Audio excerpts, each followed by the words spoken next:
Welcome back, guys, to Hardcore, the podcast with human design people talking about human design. I'm Chell. That's Miko. Say hey, girl. Hey. Hey. Beautiful. She asked me if I wanted to do the intro today and probably had no idea this is what I was going to do. So, love that for us. Exactly. Yep. Starting out the podcast with laughing. Okay. As per usual. As per usual, tell us a little bit about your week before we get hardcore into today's hardcore topic. So, my week was relatively uneventful. I've been working. Either I'm working offline or I'm working online, but whichever direction, I've been working mostly. Yes, that was my week. But it's going well. I mean, I love opportunity, my work there, so I'm happy. Amazing. What about you? I can relate. I've also been working a metric shit ton. That is an actual rep measurement of time and weight. Yeah, more so than I have in probably like the last couple of years. So it's definitely been an interesting transition, but I don't feel burnt out, which I feel like is huge, right? Like it's still life-giving. We were actually just talking about it before I hopped on. I feel like my days off are harder because it's harder for me to disconnect, I think, because there's still so much that needs to be done in like the work environment. And then it's also really hard because my days off aren't consecutive. It's Monday, Wednesday, not 2 days in a row. So the Tuesday feels really challenging in between those two. So I'm learning how to make it feel less challenging going forward. But yeah, that's where I'm at. So yeah. So what I've heard in Saudi Arabia, for example, is that many only have 1 day off. And I find that really intense because, as you say, when it's not consecutive, that's one thing. And on top of that, if you only have 1 day off, all you're doing is just running around, doing laundry, getting your groceries, and you basically don't have any days off. Yeah, Monday it was a chiropractor appointment. And then like following up on things that I had put off. Oh shit, I forgot to call the bank. See, there you go. Something I should have done yesterday. Shit. Exactly. And like doing all these things that like I should have been doing. Oh, dude, got my film developed on Monday. Forgot to mention that. Apparently, the last role I took didn't take at all. So I don't know what happened with that. But the role that had been in the camera for 7 years seemingly did. So that's exciting times. Oh, wow. That's big news. Yeah, we were all waiting for that. Celestina shared that she lost those roles and then she found them again miraculously. She was a bit upset that she lost them, and now one of them developed. So we're all very curious what we can see on those pictures. Right? I think my dad opened the one that didn't develop in the camera like a fool. And it's his camera, man. Yeah. Anyway. Okay. Well, today's topic is going to be types in human design. We thought that we would get started with those topics to just introduce everyone that is not really deeply into human design yet. So we kind of want to pick you up here as well and take you along the journey. And once you understand the centers that we covered last week, so check out that episode if you haven't yet, and if you would like to know more about the centers. And we also released a bonus episode on the inner authorities. So today we're going to be talking about the types. Would you like to get started? Should we start with the reflectors? Yeah, let's give the reflectors, that 1% out there, some love. Yes. Yeah. Reflectors are only 1% of the people out there. And I think that might be helpful as we go through these as well to talk about how prominent each of these types are. So reflectors are basically the mirrors of their environment, the mirrors of our world. And they're 1% because not everyone needs to be a mirror. Also, damn, they can be insightful when they are in a space where either some shit's happening and it just like amplifies the shit that's happening, or they can be really cool mirrors into what is functioning well in that space. Reflectors are completely undefined in their chart, so there's a lot of white space in their chart. They have gates defined in some of their centers, but for the most part, they are just amplifying and reflecting back other people's energy, whether it's good or bad. That covers the majority of what a reflector is. So, as Celestina mentioned, it is really about taking in the environment and reflecting it back. So, the very important choice that a reflector needs to make is location, location, location, as we mentioned in the last episode.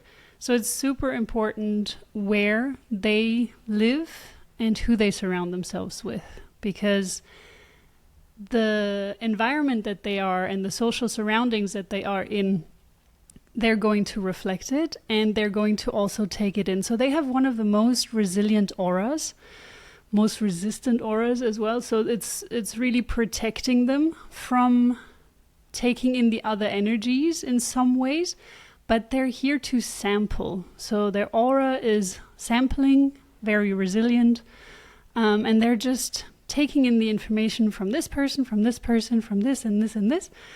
And if they are if they're really living this type, then they're also very insightful. So they really get other people. And there's a lot of wisdom in them, but it really needs to be recognized. And when the reflector is being recognized, they're a huge source of wisdom.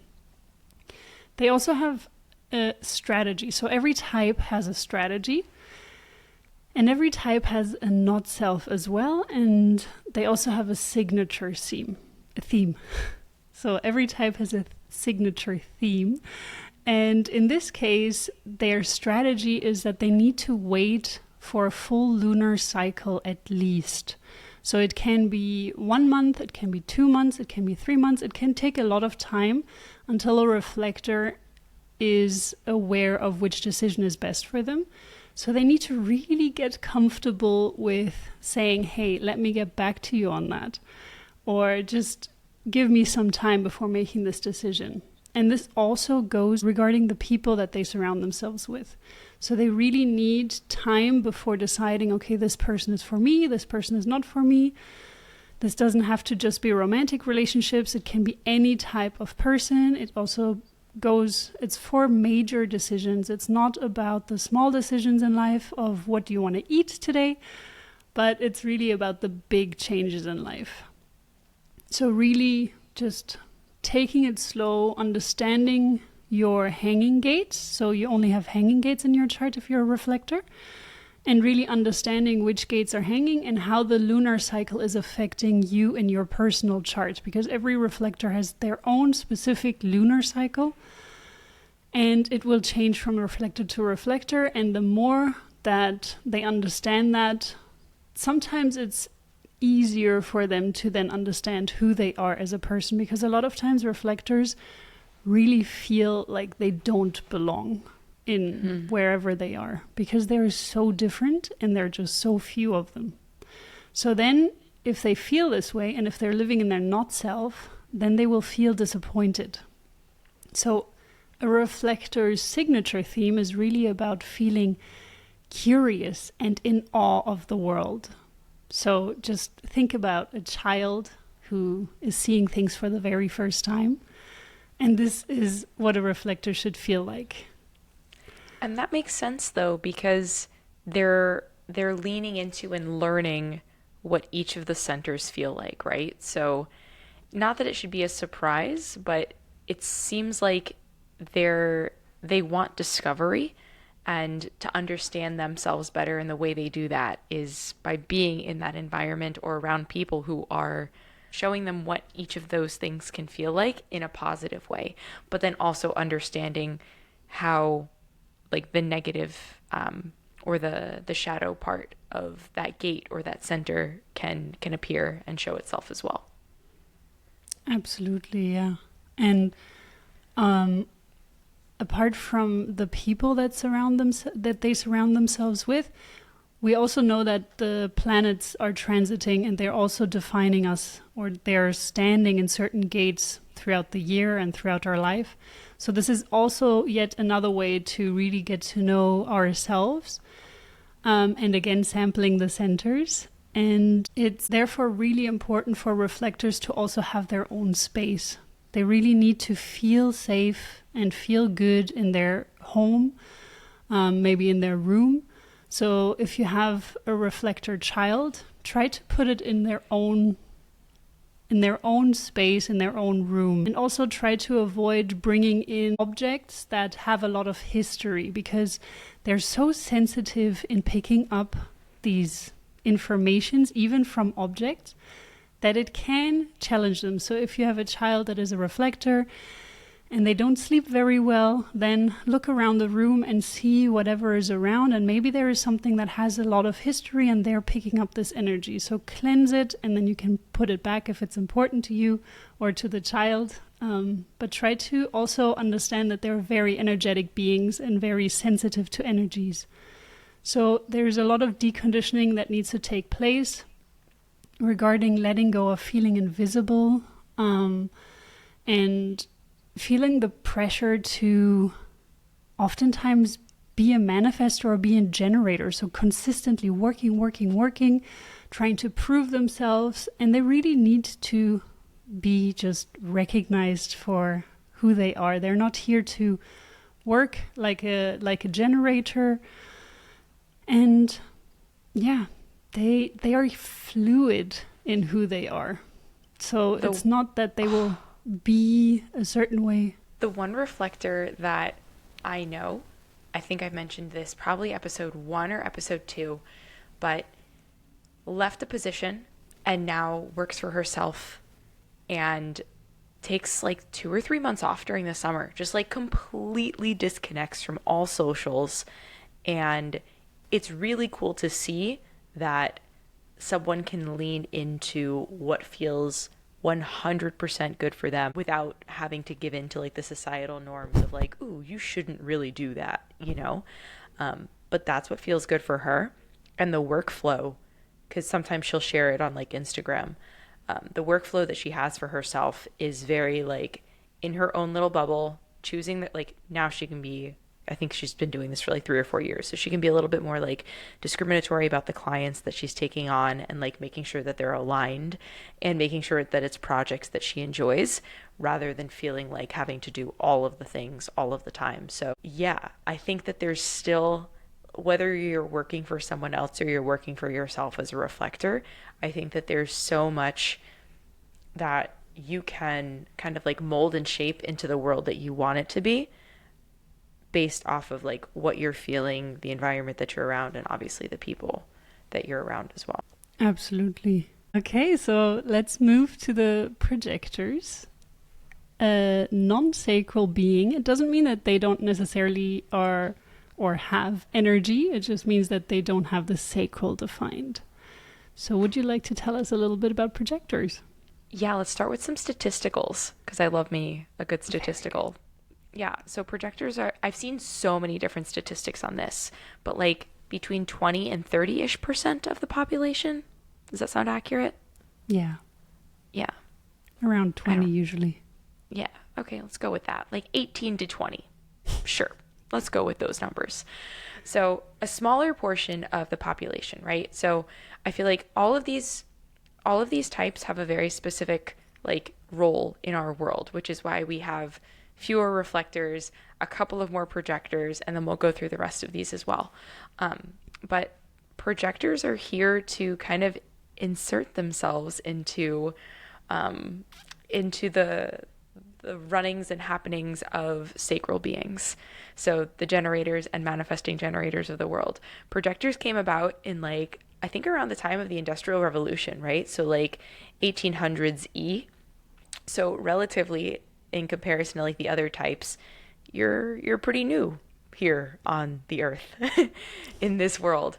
And I think it's really cool because a projector, we'll talk about manifestors in a second, but projectors are also here to lead in a different way than a manifestor has led for millennia. but specifically the generators and manifesting generators of the world. So to kind of be like the middle level management, if you will, of the energy world.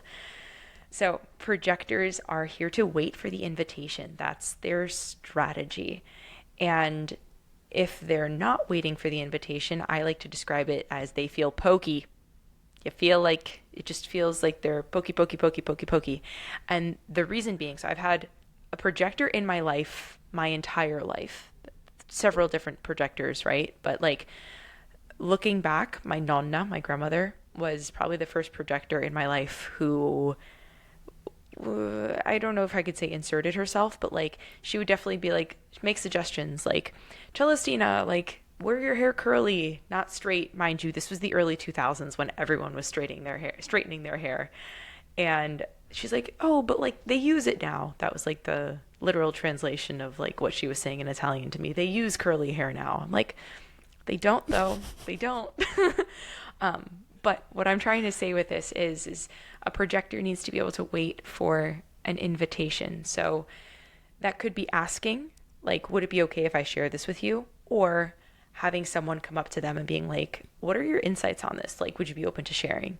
Right. And I know from like experiences of like a projector being pokey at me that I don't even listen when I'm given insights from a projector that I didn't ask for, versus being like, Miko, would you like to share your experiences as a projector about this? Thank you. That was a very smooth transition. Thank you very much for the invitation. Of course, boo-boo. So yeah, this is how it should work. So a projector really needs to get recognized for what they're here for the wisdom that also lies within them. They're not here to initiate, and this is another very tough thing to learn as a projector. So I'm an ego projector, if you didn't catch on to that yet. But so yeah, I've done my own experiments and experiences on this topic, and I also keep attracting projector clients, which is also very interesting.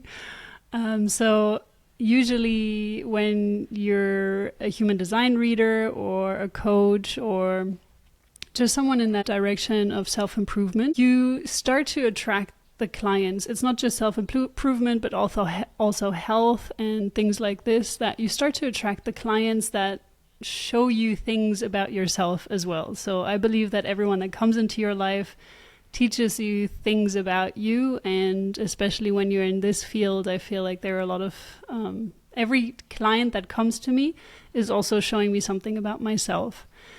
And when it comes to projectors, I totally understand what you're saying when we're being pokey and giving unsolicited advice.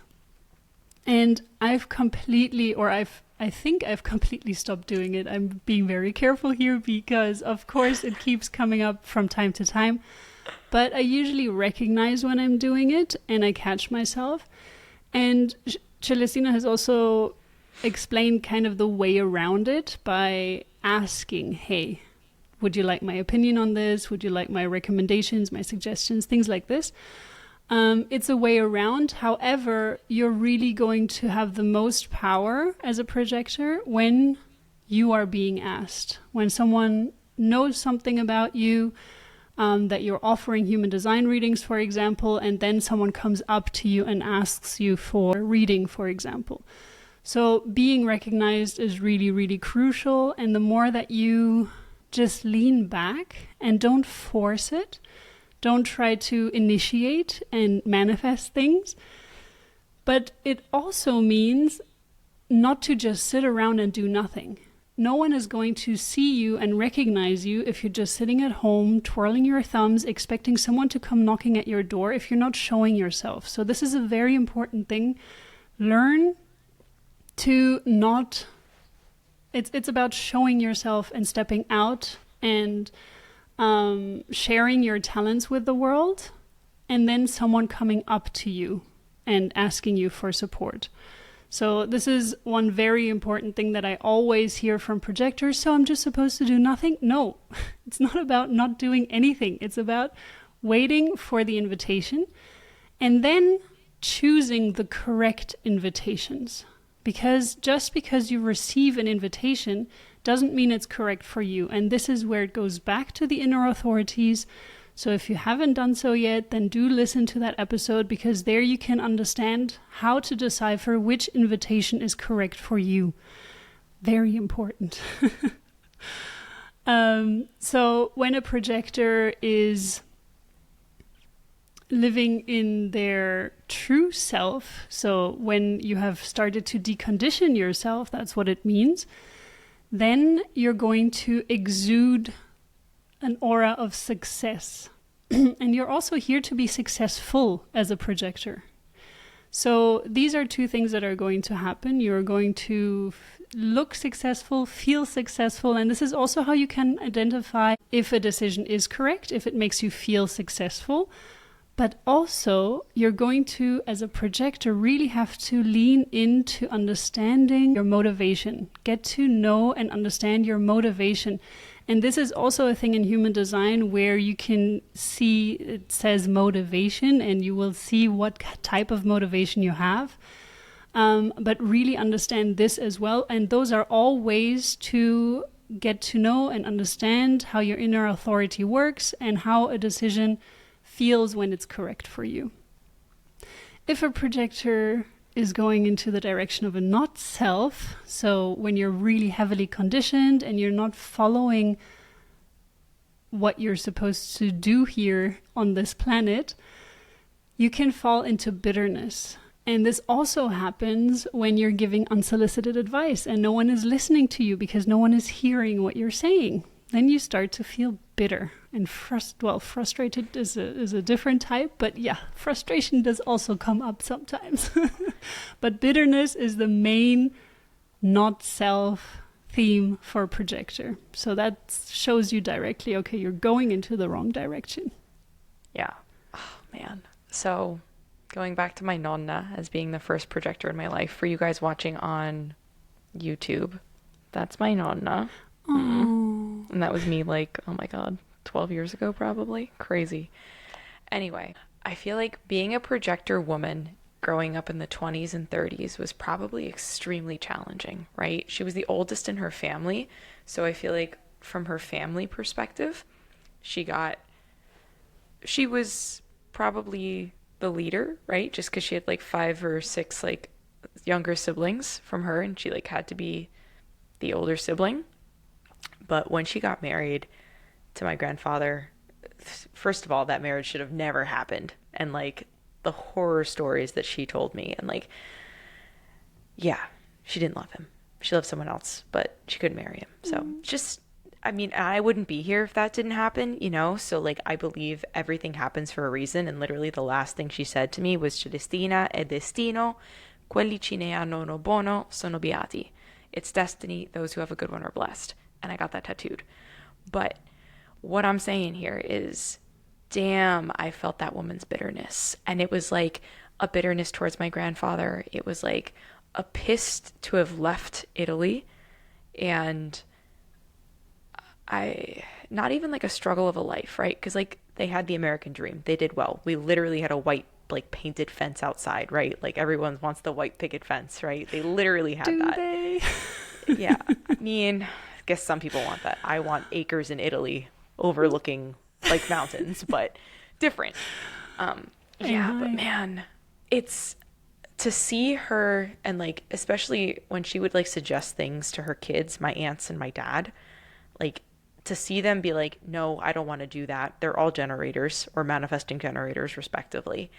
And to see the pain and bitterness really on her face or in her aura when people would say no, or like my grandfather would just be a dick, like, man, I can't even imagine holding on to that for years and years and years and not being able to express it and not knowing why I felt that way, right? So I'm grateful, one, that you know what your human design is and that you've found this, right? But think of how many people who don't know out there who are living in this not self theme forever and then perpetually making themselves sick in some way, and having that bitterness manifest in your body negatively and then kind of just become this decrepit older human. That sucks. And I think it did manifest in her body in different ways, right? Like she had major sciatica for like the last 10 years of her life, and that sucks. So all of that to say is I love her still. I have to say loved, but like she's still with me, but like love her. But I just wish she had had a life where she could have been more vocal and seen for the knowledge that she really had. Yeah, you're so right. It must have been even harder back in the day as well with, I mean, the way that our grandparents worked, it was really very generator-like. And it was constantly go, go, go, trying to provide for the family. And a projector is here to be. They're not here to do per se. And this is the point that gets misunderstood so many times from as well projectors, where they're like, so I'm just supposed to sit around. But yeah, sure. Exactly. No, don't misunderstand. And also, that being said, regarding projectors, I said this right at the beginning, just because you don't have your sacral defined doesn't mean that you don't have energy, because there are still 3 more energetic centers, energy centers apart from the sacral, which is the root, the emotional solar plexus, and the ego. So all these 3 still provide you with a lot of energy, even if you just have one defined, but you just need to understand how to use that energy, because they are expressing themselves in very different ways. The sacral has the most consistent form of energy, the most durable form of energy, if they're doing things that are satisfying to them. That's a big if. So even if you have other energy centers defined and you still feel like you don't have energy, there must be a block somewhere. So you can tap into it. We might need a whole episode on like unblocking meditations. Ooh. Oh, yeah.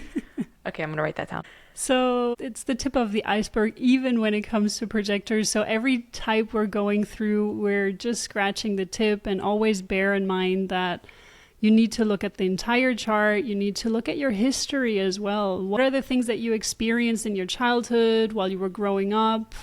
Where were some blockages that were placed into you? Where have you placed your own blockages? So I really love looking at it from a warrior mode attitude instead of a victim mode attitude. So while things have happened to you probably in your childhood, you have the chance to always unblock them for yourself. It's not about blaming anyone. It's just understanding the source and working on unblocking yourself and releasing all that potential that is inside of you. I love that Mikoism. Now we come to your type, the manifester. Okay, cool. So manifestors statistically make up like 9-ish to 11-ish% of the population. And the strategy for manifestors is to inform and initiate. It's literally the complete opposite of waiting and like holding your horses, right? Truth be told, as a manifestor, informing, it did not come easily. I think as an adult who had been molded to be a generator, basically, or a manifesting generator, right? Or conditioned, rather. Maybe that's the right word. Yeah, so I'm going to share this really quick. Upon my journey as like into human design, I asked the person that I was working with, I was like, how do I inform? So if you're a fellow manifestor out there just starting on your journey, not like resonating with like, how do I inform? You are not on your own. It can be more challenging having been conditioned to be a certain way. So it's not as easy as just like I'm just going to say everything out loud all day, every day, because that's exhausting. It's sitting in your own energy and kind of waiting for this download, right? So there's still kind of a piece of waiting, because not everything is something that you need to put your energy towards. So it's kind of this delicate balance of like, yes, once you get this like burst of energy to do the things, inform, Do the things, don't let anyone stop you, and ask for help if you need it. I think that that's also something that manifestors may forget to do, right? Because we're moving so quickly to do the thing that oftentimes we don't allow others to help out. And that could also be because we spoke about the aura of the reflector and less so of the projector. But manifestors have what is called a repelling aura. Like the worst verbiage ever. I feel like, I don't know, I'm thinking of like, oh, what is it? Charlie Brown, like Pigpen, the kid with like all like the flies and stink around him. That's how I imagine my aura to be. Oh my God, no, it's not like that. But this repelling aura is kind of a protection for manifestors, right? Because manifestors are out there doing the thing and oftentimes bringing something into this world that didn't exist. For example, Ra, the splenic manifestor who brought human design into this world, right? Like this, he got this epic download and he was all like, ooh, let me write this down. This sounds really interesting. Brings it out into the world. And only now, what, 25, 30-ish years later, is it really becoming more and more common in our world, in our sphere. And that's not to say that it wasn't impactful at the time that he downloaded it. It just wasn't necessarily the right time for the biggest impact. And that is why I think in part the manifestor has this repelling aura. It doesn't feel like a big hug. Manifesting generators and generators oftentimes feel like a nice big hug.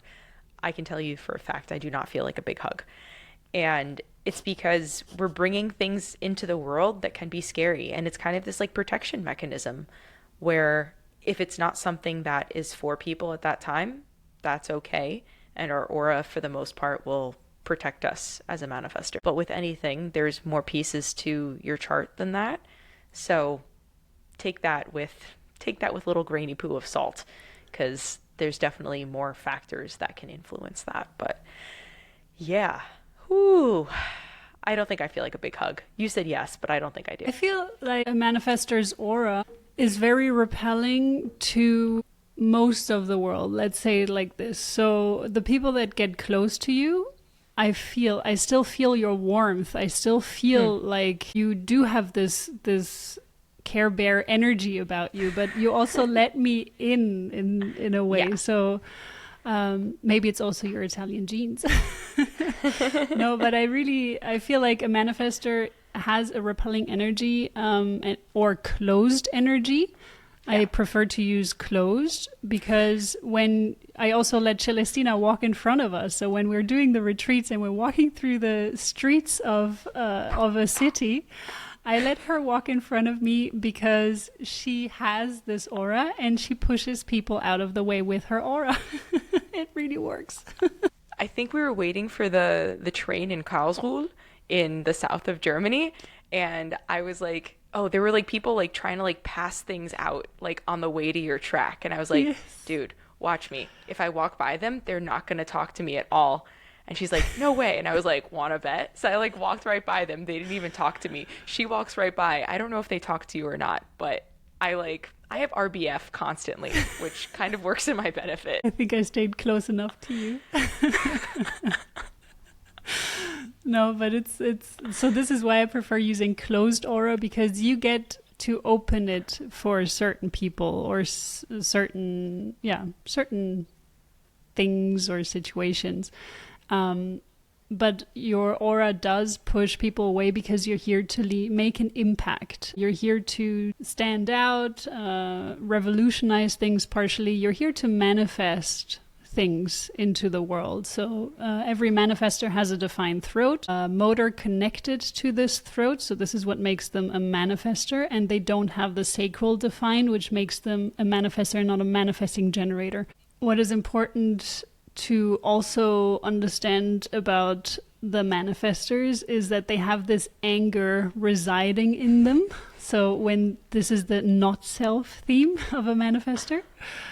So while Celestina can be very cuddly, you don't want to get on her bad side. Yeah, don't piss me off. But actually, which is also fascinating because I don't really feel that part so much in you. I think it comes out, yes, when when you feel like you can't make an impact, or also when you really want to do something, when you really have set your heart to something, and then something or someone is standing in the way. Yeah, I think that the anger piece really surprised me when I found out about that as a not self theme. Perhaps it's because I was raised by two MGs, and I think my anger, rather than manifesting itself as like wanting to punch a wall anger, although I feel like women in general kind of subdue anger. Maybe that's a bit societally, but I was also raised by two MGs. So I think it presents itself more as frustration and like annoyance rather than like outright anger. I have a couple of instances that I can recall like as a kid where it was definitely an anger outburst. Like this small child when I was like 4 kept saying good morning to me and I just didn't want her in my face saying good morning and I may or may not have bit her. So That escalated quickly. plausible deniability, may or may not have done that. God. Okay. Good. Let's move on from the bodily harm. No, you were 4. It's okay. Yeah, I was 4. Yeah, I was just living my best little manifestor loud person life. But I think as an adult, I don't see it really manifest as much. I do when I get angry. I say the same thing over and over again until it's out of my system, I find, and I have to like verbally expel it out of me unless it just builds up inside. So other manifestors out there, let me know if that works for you. Just saying it out loud, like expressing your anger, expressing your frustrations out into the world over and over, that may help. So yeah, and that's also a good point that you're bringing up because I think manifestors also benefit from leaving a voice note journal instead of, I mean, they can write, of course. It's also a form of expression, and it's also manifesting is in letting your words flow onto the paper. But yeah, I think expressing your anger or just speaking it out loud, even to yourself, it doesn't have to be directed at anyone, but I think that's also very good advice. yes, what I found to be really helpful is so the Google Docs app on your phone. So like if you download that, you can voice to text in it. So as a manifestor, I've found that to be really helpful because oftentimes I don't like going back to listen to audio messages, but if it can record the audio that I'm just saying and then it'll like generate the text for me, I find that to be a game changer. So if I want to go back, I can just read through it or have my like highlight it and have my computer read it back for me. I find that to be super helpful. Perfect. So the signature theme of a manifestor is feeling at peace. I can tell you that I hate starting my mornings with other people in my morning. Like that is my least favorite thing in the world as a manifestor. And especially since I like learned about the piece of it, PIECE of it. I had a lot of guilt and resentment around starting my mornings off slow. And I was like, why do I just want to sit on the couch, drink coffee, and cuddle my puppy? Like I should be doing things in the morning to do the things. Yeah, no, I don't even care anymore. That's my life now. Like if I don't start my morning like cuddled up with my puppy on the couch, watching some ridiculousness on TV with my warm coffee, frothed milk in hand, it's not a good day. And yeah, and my best days start out like that. So find what your morning piece is, or find what your like how to start your day in peace, and the rest of your day, no matter how crazy it is, at least you've had that morning to yourself and that slow ritual for yourself. Game changer for ye old manifestor. Totally. Another thing is also that what a manifested child often likes to do is to really experiment and try everything out. They want to be part of the action. They want to climb that wall or climb that tree. And manifestor kids, you should give them the benefit of the doubt. So just give them the chance to try it. They may fall, yes, they may hurt themselves, so don't maybe choose the highest tree, but usually they're very stable and very safe in their actions. So give them that freedom as long as you teach them to inform before doing that. So if they tell you, hey, I want to go climb that tree, let them. I mean, of course, look after them and things like that, but they have this power and this safety inside of them usually. Yeah.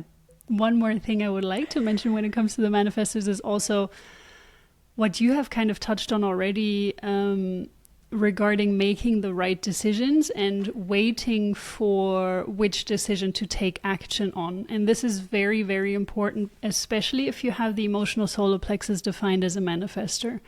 You need to wait. And also if you are a split definition, this is also a very big thing.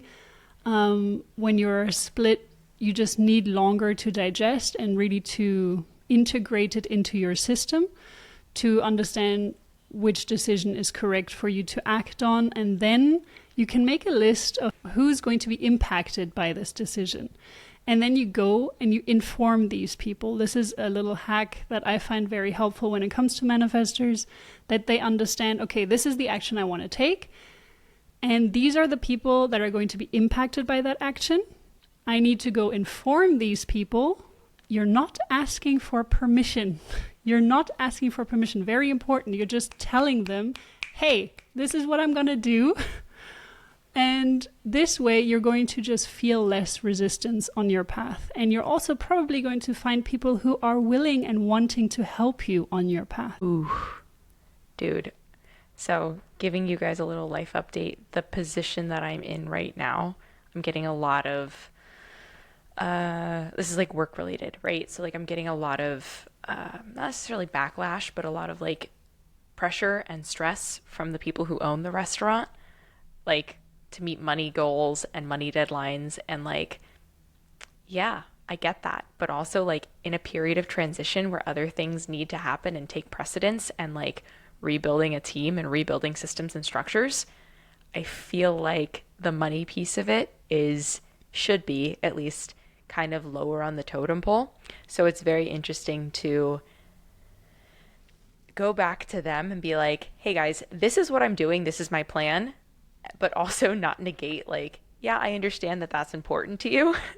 But also this is taking precedence. I'm doing this, FYI. See you next week when we chat. So now you can see the repelling aura sometimes, because it can be quite shocking to other people to just be told, okay, that's how it is, period. I happy sandwiched it. I was like, oh, I really appreciate your insights and your concern about us going over budget. And then I was like, I'm doing this, and this, and this. Oh, and really the end goal is to make more money, not to take away my staff. So yeah, there you go. It's all about the packaging every time. Happy sandwich, man. Happy sandwich. Oh, very good. Okay, let's move on to the manifesting generators. All right. MGs. I feel like generators in general make up like 40-ish. No, more, sorry, 60-ish% of the population. Math. Yeah, even 60, 70 depend. I mean, yeah, something around those lines. Yeah, so that's all the generator types like squished together. That's not just MGs. I just want to be super clear on that. But yeah, manifesting generators are quite literally a combination of ye old generator and ye old manifestor squished together to do the things and to do them quickly. And if you've ever seen an MG in action, it's like an Energizer bunny going around doing the things when they have the energy for it and when they're stoked about doing something, right? I feel like that's the distinction that we keep making here for sacral beings. It's when you're stoked on something, you can just do it and have all of the energy for it. So manifesting generators are here to respond to something, then inform on that, and then take initiative on that, right? So it's a kind of this threefold process for manifesting generators. Yes, you have the capability to inform and to do the things, but it needs to be done in response to something to have the greatest impact. I've seen MGs out there kind of just create something because they wanted to do it, and then they're like, wait, why isn't it selling? I'm like, boo-boo kitten. Did you ask if anyone needed this? Did anyone ask for it? No? Well, that's why. So it's very different than being a manifester where for me it's like waiting for a download, but for an MG it still needs to be in response to something. And like that means that you can be sharing. So similar how Miko was saying about like projectors, right? Like you can still share your wisdom and knowledge. Someone may then ask you a question in response to that, and maybe that question sparks something within you to either respond to it, or maybe that's creating something like tangible in response to it. Maybe that's a program, right? I'm just work with a lot of entrepreneurs, so that's like where my mind goes directly. Response, inform, take initiative, and then create impact. And the manifesting generator can do this super fucking fast in comparison to a generator, right? Because they have the ability not only to respond, but then they can take immediate action if they're feeling that hell yes in their authority center, or sorry, hell yes in their gut, but like hell yes in whatever authority center that they have to move in and to do this project. So you little energizer bunnies out there. Yeah, I really love that you mentioned it like this actually, because in human design, I hear it so often that manifesting generators and generators should follow the same strategy. And I don't believe in that. I believe it exactly like you just shared it, that there needs to be something to respond to. Your sacral needs something to respond to, and then you still need to inform. I think this is a major thing in manifesting generators. The other thing is you've mentioned that a manifesting generator has this energy, and they're really like Energizer bunnies, and they often juggle more than one thing. They like to have multiple projects going. They are multitaskers, unlike generators. Yes, I'm going to hear a lot about generators, maybe even complaining, hey, I'm a multitasker. And this is probably your not self theme, or your not self coming out. So we would, of course, have to look at your entire chart, but mostly manifesting generators really do thrive in multitasking and doing a lot of things at once. And generators, not so much. And the reason for that is also that generators have plateaus. So they kind of have an experience and then they plateau. So it's just going to go along that line for a while. And they need to learn, this is generators, pure generators. They need to learn how to decipher whether that plateau is going nowhere or whether that plateau is going to take you to the next metamorphosis. So this is really also another difference between generators and manifesting generators, where generators just have these swooshes that go up and then they plateau and then it goes up again when they're on the right path. Manifesting generators, it's more like a line, straight line up kind of thing. So they don't really have these plateau or metamorphosis moments, and they can just manifest things once they respond to it. We've also already touched on this, that manifesting generators and generators have an open and enveloping auras. However, manifesting generators do have more of a pushy, like pushing away aura as well, more than generators. Generators are just huge cuddle bears when they are in their correct deconditioned version. Manifesting generators still have this kind of pushy aura about them from time to time. The not self theme, therefore, is anger and frustration. So they will express both, especially when someone is standing in their way or when they haven't waited for something to respond to, when they're just manifesting out of thin air and they see that the product is not selling, as you've mentioned. That's when the anger and the frustration is going to come out, or also when they're really pushed into doing things that they don't actually want to do. So you don't want to be around a manifesting generator who's frustrated or angry. That energy just blows me away. Dude, I'm so happy I had a door on my bedroom growing up. Ooh, for me, for my parents. They're intense. Like, if they had an argument, the energy in the house was like dense. You could like cut it with a knife. You know that show on Netflix, Is It Cake? And he like cuts through cake or doesn't cut through cake. It was like that. On the other hand, when manifesting generators are in their signature theme, they are feeling at peace and satisfied. I wonder if it's a generational thing, but again, I'm just using the two MGs who were oh so ever present in my life, my parents. When they started like really embracing meditation and like chilling in whatever way, shape, or form that looked like for them, like active meditations, oh my God, they became nicer humans, like to each other, and like just, I think more even keeled, right? Because they're both emotional, but I feel like the more an MG can lean into that piece of it, the better. Because wow, game changer. Well, I would recommend that to every single type out there. Yes. Meditation. Meditation and mindfulness, both of these aspects, because every single type has to be patient. They need to learn to be patient. Even the manifestors, everyone needs to learn this. So when it comes to meditation, it really helps you to zone in onto yourself. It helps you decipher which thoughts are coming and going and just clear your mind in certain situations. This being said, your design plays a major role in how you meditate. So not everyone is meant to just sit and close their eyes and stay still. It doesn't work for everyone. So looking at your human design chart can help understand which meditation is actually correct for you. If you have a manifesting generator child, then do let them have several projects at once. So this is something regarding the multiple projects kind of thing, like multiple companies or multiple tasks that they're doing at once.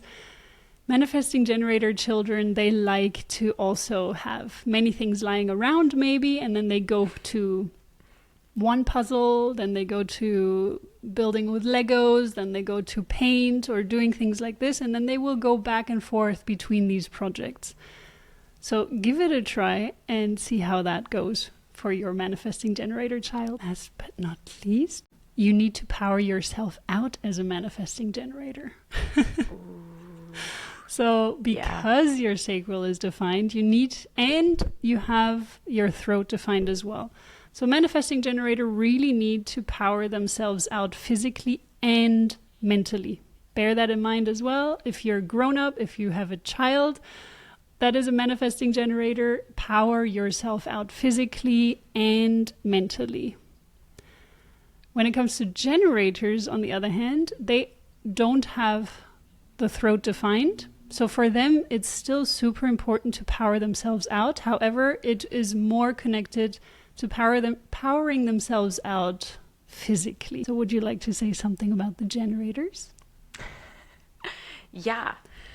I think it's a completely different way of being from being an MG, right? So I think I thoroughly explained the manifesting generator before, being a collaboration of a manifestor and a generator, as the name states. But I feel like for generators, as Miko said, right, like there's a small like uptick and then a plateau, a small uptick and a plateau. But I also notice, like just observing my husband as a generator, things are done and he's really aligned, whether he thinks he is or not. Like homeboy is probably the most aligned human inherently that I know. And I think the interesting thing is like not just waiting to respond or like responding to something as a generator, but like really listening to that inner authority piece. If it's the right time to respond is really key. And listening to what your body needs as a generator, right? Like if this lights you up, dude, you are going to do it. You're going to do it well in your own time, right? Like there's no rush to do the things. And I think that that's also really important. Just because someone else wants you to do it doesn't necessarily mean it's the right thing for you. For example, I have to leave my husband a physical list if I want any of the house chores done. If I ask him to do it, he won't do it. And maybe that's just a him thing. But I find that when there's a list and there's something physical for him to respond to and check off, he does a much better job of mowing our 10 by 10 foot patch of grass in the back, or vacuuming, or, regular old house husband chores. Anyway, those are the things that I'm like thinking of. But when it comes to work and response, like his job is very much like middle level management, but also taking care of people. And from that POV, it's like having a love for the job, and not just having a love, or rather, I guess having a love for like the people. Maybe that's also like a different part of his. It's definitely a different part of his design. Coming out of his sacral, he's got like I can't remember what it is, from the spleen to the to the from the sacral, spleen to the yes. sacral, and then half like a hanging gate going to the emotional center. 59. Anyway, that's his taking care of people part. Anyway, I'm going so off topic here, but reining it back in, guys. Yeah, I think for a generator, the physical, like being exhausted at the end of the day, is super key. And actually, we talked about this in the last episode when we were talking about the sacral itself. But one, having satisfaction in what you're doing, I think is super, super key, so that you have energy to do other things that you enjoy after your workday. And then two, being able to run out that physical battery doing whatever kind of physical activity you enjoy outside of your actual workday that still brings you satisfaction, is really important, right?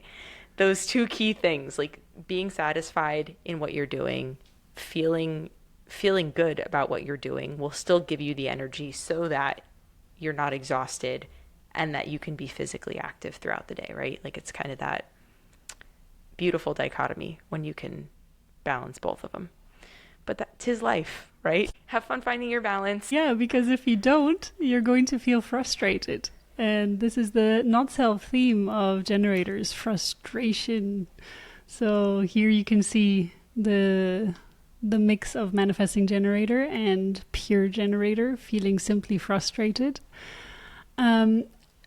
Again, this is often something that comes up just before you step onto the next plateau. So it's important for you to differentiate between a frustration that leads to nowhere and the frustration that will take you to the next level, because it takes some time to step onto the next level. So you need to understand when to jump ship, basically, and when to stay on course. So this is one part of the manifesting of the generator, and another important part when it comes to both generators and manifesting generators. However, usually more with manifesting generators, is to ask them questions and receiving a response of yes or no. So this goes for both generators and manifesting generators. You need to ask them yes and no questions, because this is again a way for them to respond to something.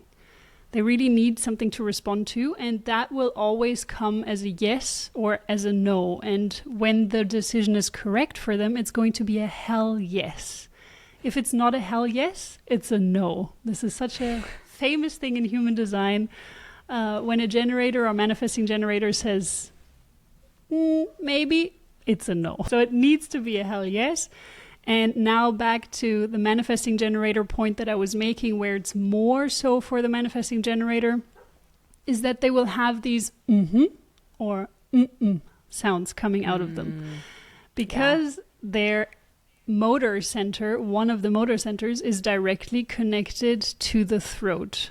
So that's how, especially if it's a pure manifesting generator, as in when the sacral is directly connected to the throat, because the sacral is your gut instinct. That's where your inner knowing resides. So when you are manifesting generator and you go with or that would be your most authentic yes and no. So if you have a manifesting generator child, do not train that out of them. Let them do that. Don't tell them, use your words. Just let them speak to you like that. It may sound strange to you if you're another type, but that is the most natural way for them to answer yes and no. So sometimes it's also with generators, but it usually is more with manifesting generators. One more point when it comes to generators and manifesting generators. As we spoke about already, projectors are a really good friend to have as a generator or a manifesting generator, because projectors are generally good friends to have, let's just be honest. They are really good friends to have. But especially for a generator and manifesting generator, they are here to help you find your right path. So if you have a projector in your life and the projector is already on their deconditioning journey and relatively far along their deconditioning journey, that's a very important point. Then they can guide you, because a lot of times when you do BG5 courses, for example, in human design, or generally when you learn about positions of types or people in businesses, they say projectors are here to guide others, but they can only do so when they're deconditioned, at least to a certain point. If they're living in their not self theme, they're not going to be able to guide anyone. So yeah. Also, I feel like a projector manifestor duo, not just because we are one, but I feel like a projector manifestor duo is really impactful, right? Like to bring things into fruition, and then throw in a couple of MGs and Gs up in there, and then a reflector if you got one, if you find one. Let's just be real. We need all 5 types. That's what I'm trying to say. Absolutely. For sure. Yes, everyone has their role, and I think this is also a great way to end this episode, because when you first encounter human design, I feel sometimes you feel jealous of another type when you're one certain type, and especially when you've been heavily conditioned, you start to feel, oh, why can't I be more like a manifestor or a generator or a reflector or something like this? Why can't I be more rare? Things like this, they can happen, and it has nothing to do with one type being better than the other. You are here with your unique design, and you've been given this energy inside of you, or these connections inside of you, to follow your own personal life path. So life is like an exam, and you're not here to copy the other person's paper because they have a completely different paper. So just focus on the paper in front of you. That's what you need to fill out, and that's how you will pass. So that's how you will find, essentially, your life path. Another Mikoism. Also, when I was teaching at the university level, I literally did that. I would put out 3 different kinds of tests because I did not trust the kids in my class. See? I call them kids, and I was probably only like 6 years older than them when I was teaching them. Yeah, so God is like Celestina, basically. He hands out different papers to everyone, so don't try to cheat. Don't try to copy. Now we've established your omnipresence. Obvi. All right, guys. Well, on that high note, until next week. Bye, everyone.